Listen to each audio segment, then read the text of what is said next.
के अंदर, तो बाबा साहब डॉक्टर भीमराव अम्बेडकर ने किया। तो उनके इस जीवन भर के संघर्ष और बहुजनों के लिए जो काम है, उन्हें आजीवन कभी भी बुलाया नहीं जा सकता। और ये बात सकते हैं कि हम लोग बाबा साहब को याद करते हैं, हर वक्त याद करते हैं, और ख़ास मौक़ों पर भी याद करते हैं। 14 अप्रैल हो या 6 दिसंबर, उस दिन बाबा साहब को याद कर लेते हैं, और उसी दिन बाबा साहब की विचारधारा पे हम प्रकाश भी डालते हैं अपने जीवन पे लाने का। लेकिन मैं देख रहा हूँ कि हम लोग चर्चा तो करते हैं इन विषयों पर, लेकिन बाबा साहब की विचारधारा को अपने जीवन में उतार नहीं पाते। अगर हम बाबा साहब के जीवन की विचारधारा को अपने जीवन में उतार लें तो 100% बड़ी से बड़ी कामयाबी भी हमारे कदम चूमेंगे। और ये बात बाबा साहब ने भी कही। बाबा साहब ने जब संघर्ष कर रहे थे पूरे देश के अंदर, तो आप सबको मालूम भी है कि बाबा साहब ने कहा, बहुजनों का जीवन ही संघर्ष है, संघर्ष ही तुम्हारा जीवन है, और तुम्हें तब तक संघर्ष करते रहना है जब तक बड़ी से बड़ी कामयाबी आपके कदम न चलते। ये बात बाबा साहब ने कही। और बाबा साहब ने बात क्यों कही? उन्हें मालूम था कि बहुजनों के जीवन संघर्ष में तरह तरह की रुकावटें हर वक्त आपको देखने को मिलेंगी, लेकिन उन रुकावटों से आपको घबराना नहीं है। उन रुकावटों में आपको रास्ते निकालने हैं। सत्ता का जो स्थानांतरण इतना आसान नहीं होता। आपने देखा कि एक सीट पे आप चुनाव लड़ रहे थे, झारखंड में लड़ रहे थे, महाराष्ट्र में लड़ रहे थे, सत्ता के लिए लड़ रहे थे। एक एक सीट के लिए हम लोग संघर्ष करते हैं। एक उम्मीद बनी हुई थी, रामगढ़ से हम निकलेंगे, रामगढ़ से निकलेंगे। तो रामगढ़ में खेला कर दिया लोगों ने, 10 राउंड में जीत गए। बहन जी इंफॉर्मेशन ले रही थी बार बार मुझसे। मैंने कहा बहन जी भी तो 10 राउंड में जीत गए। तो बहन जी का जीत का डिफरेंस कितना है? बहन जी अभी तो 170 हो गया, 3 तो कम हो गया। अभी कितने राउंड बाकी हैं? हमने कहा भाई जी लगभग 2 राउंड तो बाकी ही बाकी।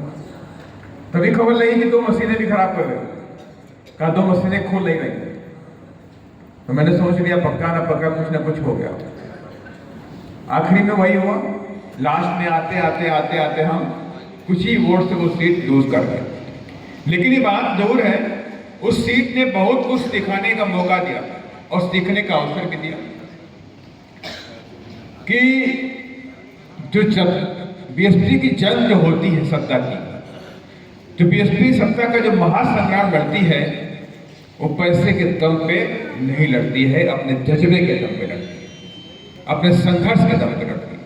मैं देख रहा था कार्यकर्ताओं को, और मैं शायद प्रत्याशी जी भी इस बात को मानेंगे कि किसी भी कार्यकर्ता को शायद ही खाना मिला हो कभी भी, लेकिन उसकी एनर्जी 400 के पार, एनर्जी में कभी कोई नहीं। और ना कभी शिकायत करी साहब मेरा नाश्ता नहीं मिल रहा है, मुझे खाना नहीं मिल रहा है, लेकिन वो जज्बे के साथ में सुबह से लेकर शाम तक वो दौड़ता रहा। ये देखने को मिला, एक तरफ नोट बांटे जा रहे थे, नोटों के बंडल बांटे जा रहे थे, एक तरफ नोट वाले लोग खड़े थे, पूंजीपति लोग खड़े थे, और एक तरफ किसान का बेटा था। ये ताकत बहुजन समाज पार्टी के प्रदेश में दिखा रही इस बार कि बीएसपी तीसरी ताकत बन चुकी है, किसी से पीछे नहीं है। और निश्चित तौर से जो आप लोगों ने 5 साल से, पिछले 5 साल से कंटिन्यूटी जो बनाए रखी है, आज प्रदेश में बीएसपी अपना अस्तित्व रखती है। और निश्चित तौर से बीएसपी ही बाबा साहब के विचारधारा को इस प्रदेश के अंदर लेकर भी आएगी, और बीएसपी ही बाबा साहब के सपनों को प्रदेश के अंदर 2025 में पूरा भी करेगी। ये हमें पूरा विश्वास है। और इसके लिए तमाम मेरी टीम बैठी हुई है। आप लोगों से मीटिंग करने के पहले ही कई राउंड की मीटिंग हो चुकी है कि आखिर कैसे हम वो आंकड़ा पहुंचे कि जिस आंकड़े के बिना किसी की सरकार प्रदेश में न बन सकता है। सत्ता के मास्टर चाबी हमको चाहिए।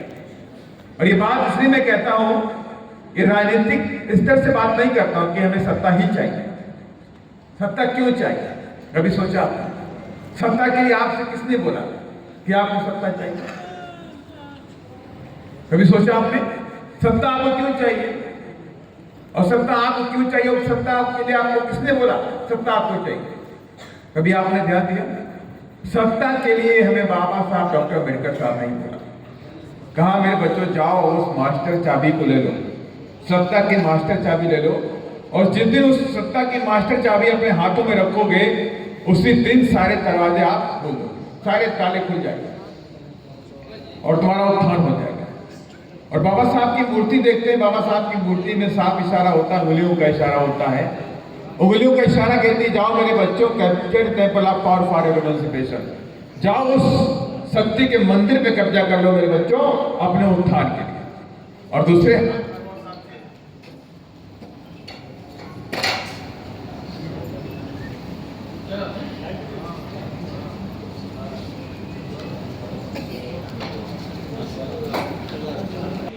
अपने हाथों में होनी चाहिए।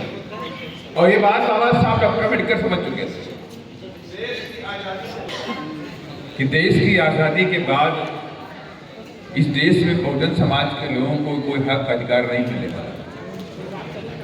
और ये बात भली बात समझ गए कि जब तक मेरा बहुजन समाज सत्ता का केंद्र बिंदु नहीं बनेगा तब तक इसका उत्थान भी नहीं होने वाला।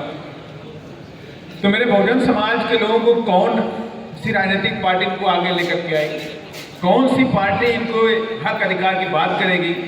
क्योंकि मैं देख रहा हूं कि मेरे जीते जी मेरे लंबे समय के संघर्ष के बाद भी एक कांग्रेस या अन्य उनकी पार्टियां या उनके नेता तरह तरह की बातें तो करते हैं लेकिन बहुजन समाज के हक अधिकार की बातें नहीं करते। उनके ऊपर हो रहे जुल्म जाति को रोकने के लिए बात नहीं करते, उनके साथ जातिवाद हो रही जातिवाद या घोर निंदा की बात नहीं करते, लेकिन बस इधर उधर की बातें करते हैं, लेकिन मेरे बहुजन समाज के लिए कोई बात नहीं करते।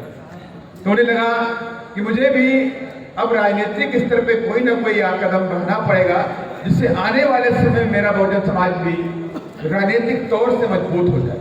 तो बाबा साहब डॉक्टर अम्बेडकर ने लेबर पार्टी ऑफ इंडिया का लेबर पार्टी बनाई। लेबर पार्टी बनाई, लेबर पार्टी के बाद शेड्यूल कास्ट ऑफ फेडरेशन बनाया और उसके बाद आरपीआई की प्रकल्पना भी कर दी। 3 तरह की पार्टियां बाबा साहब डॉक्टर अम्बेडकर ने अपने जीते जी बनाई, लेकिन आरपीआई शुरू नहीं हो पाई। आरपीआई बाबा साहब के परिनिर्वाण के बाद ही शुरू हो पाई। इसलिए वो चाहते थे कि मेरा बहुजन समाज इस देश में राजनीतिक हस्तक्षेप कर सके, मेरे बहुजन समाज के हाथों में राजनीतिक सत्ता की ताकत आ सके जिसके दम पर ये लोग अपने हक अधिकार की लड़ाई को लड़ सके। इसलिए बाबा साहब की उन बातों को पूरा करने के लिए महाराज श्री कांशीराम साहब ने 14 अप्रैल 1984 को बहुजन समाज पार्टी बनाई।